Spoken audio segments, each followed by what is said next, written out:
Tasha and Sam, it is an absolute pleasure to see you at Money 2020. Have you had a good show? Yeah, had a great show, thank you. Yeah. Only 2/3 of the way there though, so yeah, it's more. And Money 2020 it brings together, it convenes the community. I am curious to learn, what are you hearing about open banking? From a payments perspective, in the previous years, we've established these use cases around account funding, bill payments. I think what's becoming really clear this year that actually the foundations for e-commerce are there. As Tink partnered with Adyen, with Stripe, really we're seeing that demand on a merchant basis to go and enable it. So it feels like this is the year when e-commerce becomes live for open banking payments. This is the year. Tasha, go on. I think, definitely in the e-com space, but I think for us, from a banking, financial institution perspective, I think it's really exciting to know what direction the market's going to move in now. So as we move away from UK open banking, PSD2, into open finance, PSD3, what's next across Europe, I think that's going to be the really exciting next step. What are Tink doing in the market to make a difference? Yeah, I think that open banking has been on this journey where there's been a lot of excitement, a lot of talk about the future potential, and really where we are now is on proving out specific value for a certain type of client use case, proving that value and scaling it, and that's really for me key to how we continue to scale this. So from the payments perspective, right, we could look at a success story that we as Tink have in Sweden with a customer called Kidra for a large kind of invoice bill aggregator. Yeah. They are doing over 4 million payments a month. That's a large proportion of the Swedish population using that week in, week out to make those payments. It's really clear value to the user, to the business, and now we see that scaling into businesses of that type, or also into new use cases. That is an incredible number, actually, in terms of adoption rates. It really is. From a data perspective, for us it's really about looking at how you can use open banking connectivity to be able to take that data, refine it in specific ways to transform the digital relationship that you have with your customer. And that can be done through lending, for example, so being able to have real-time affordability assessments and creditworthiness checks on consumers, or from a consumer engagement perspective, once you've been able to acquire that customer, how you retain that customer and grow that customer.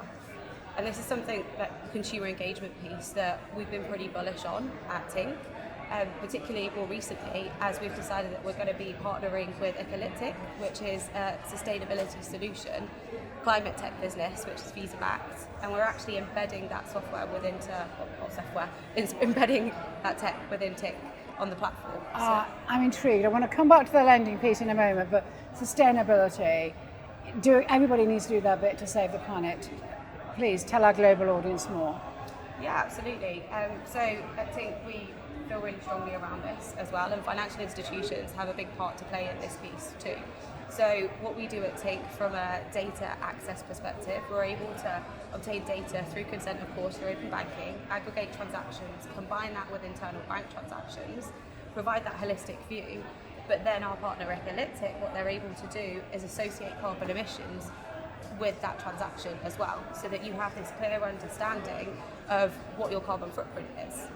And then the next stage after that is then managing that. So being able to provide insights into how you can decrease that carbon footprint, alternative solutions. And it's doing our bit as technology providers to help institutions, help individuals then manage that carbon footprint. That is an amazing use of open banking data. It really is.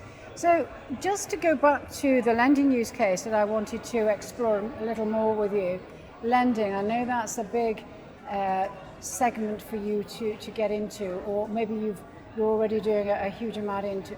Talk to me about what you're seeing in lending, how open banking data is informing those lending decisions, and how it's helping make maybe better decisions and better pricing for that risk. Yeah, see, I think we're in this position at the moment, I'm thinking about the market conditions we've got right now. We've got the cost of living crisis. In the UK, there's around 1 in 5 which are financially vulnerable and 1 in 3 which are just managing. So if you think about individuals and how they're actually doing with all of the turbulent times that we're going through right now, they need better access, faster and fairer access to finance. And this is where open banking can help. Because if you're able to provide that data access, you're able to then be able to, like I say, understand affordability, understand creditworthiness, but actually be able to provide better personalised, tailored financial services that actually suits that individual at that moment in time as well. So would you say that of all the use cases that you're talking to your clients about now, that lending is in the top 3, the top 5? I'm genuinely curious now, given what you said about the cost of living crisis, where would you position lending? Say top 2 in terms Is of it? from the banking side of Tink, for sure. And I think it's not just about how you can use lending with, like, from a cost of living perspective, but also branching outside of financial services as well. So we have a partnership with a business called Goodlord, which is a rent tech platform, and they work with agencies to be able to assess the affordability of renters, and they use Tink's income check technology, so income assessment essentially, to be able to see whether they can afford the property that they're letting. Lending, Tasha was saying, is in the top 3 use cases, the top 2 use cases, excuse me. Have you got anything else that you would like to add there? Yeah, sure. So we see lending, we see payments, which we've touched on already. Yeah. I think the other clear opportunity area we see is account data for the use of consumer or business onboarding. So that could be a platform who is looking to validate account ownership for a consumer or business that's being onboarded to that platform. Okay. That can be relatively simple. For example, us returning the account holder name and the IBAN to prove proof of ownership. We work today with PayPal on a pan-European basis. Do you? To enable the direct debit mandate sign-up through that account validation process for consumers and businesses. So it's a relatively simple product and application, but can have huge benefits for the business and actually for the user as well. So you talked about PayPal, we're talking about payments.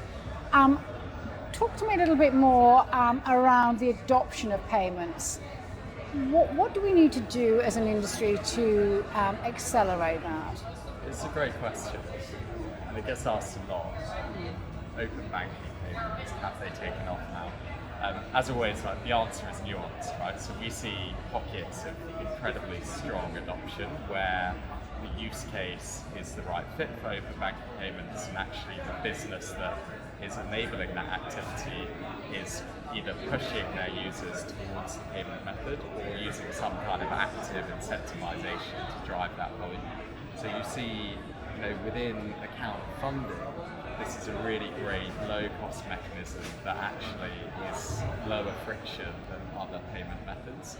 And some of those platforms will actively push users towards open banking to drive that. We're seeing 20-30% share of checkout and funding on those use cases. I think now moving into e-commerce and retail, more needs to be done to actually promote that to the user. And we'll see examples where, for example, the retailer might offer some kind of discount or loyalty promotion to push that to the user for the first time, and then off the back of that, the repeat purchases will be paid by them. So I think it's a mixed answer. But that's how it needs to be, Yeah. because it has to be more nuanced, to use your phrase. So I'm curious now. So in the industry, we talk a lot about we need to educate the users more. But what you're saying, and correct me if I've got this wrong, is we need to incentivize the users to change their buying habits. Well, I think there's certain table stakes activity, and that's the education, that's the UX. It's got to be on par or as good as any other payment method. Couldn't agree more. People have got to trust it, you've got to understand it.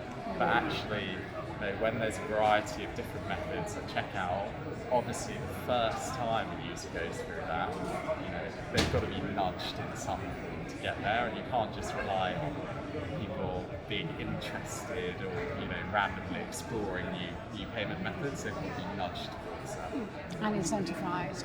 You're nodding along, Tasha. Do you have anything to add to that? Yeah, I think what Sam mentioned at the beginning of that is the customer experience as well. Like, you've got to, I think with open banking, connecting your accounts, like thinking about it from a lending standpoint or consumer engagement standpoint, when you're connecting your accounts and in order to get that data, that customer experience needs to be slick, it needs to be easy to use, and it needs to be familiar as well. So it needs to be the same look and feel and brand of whoever the customer is that you're embedding with it. And I think that's one of the key drivers that will drive the adoption, essentially.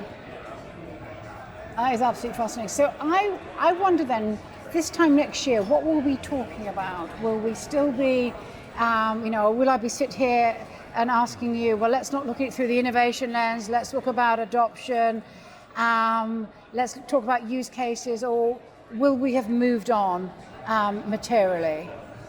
What do you think we will be talking about as an industry? Because there's so much happening right now. Well, let's hope that we're not reliving the exact same conversation. I hope so, but we don't. We move at a very agile pace. You know that. I think we are going to be talking about additional concrete examples into new use cases that we don't yet see kind of mass scale adoption. So for me, we now have, why hasn't e-commerce happened in the past? It's because actually the foundations in terms of product weren't there.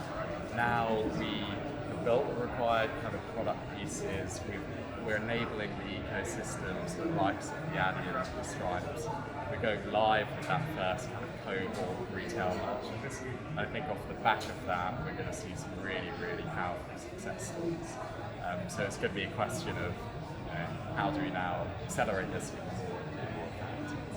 Or as I always say, how do we lace up our trainers? So you're saying we're going to be talking about e-commerce, okay? Tasha? Naturally, I'm going to say lending, sustainability, embedded experiences. And we talked about sustainability earlier. I think we're just at the start of that journey, and actually being able to involve more insights, more actions, more nudges off the back of that. We're just at the start of what that can become. And as we get more access to more data, I think that's going to transform the way that we can be really pushing climate tech in the right way. But then from a lending standpoint, it's mass adoption piece again, to what Sam was talking about. I believe about 50% of lenders use digitalised services. The rest is all manual. So mass adoption of just digitalised services in themselves, and then of course embedding open banking within that. So my final question as we wrap up, to get to those conversations and to move at the pace that we all want to use your word, Tasha, to transform, what do we need to do as an industry? Key takeaway would be what? Key piece of sage advice to the industry, Sam. I think we talked about the potential for a long time. What we need to do is zero in on those success stories, on data associated with that, and present that in a way that this becomes a no-brainer, to borrow an American phrase. So it's just I think there's a lot of talk about potential, but it's really, this is a clear, proven use case based on data, and now that's going to turbocharge. So double down and do more of what we're doing well. Yeah. Okay. I actually think that is very, very sensible advice, and it's advice that we can all follow now. Tasha, I would say follow to build on Sam's point, I think it's vocalising that return on investment that we're seeing in the industry off the back of open banking. And I think being able to talk about that openly, it will help others understand the pace that we need to go at so that we can get to that mass adoption phase. Tasha, Sam, thank you very much. It's been an absolute pleasure.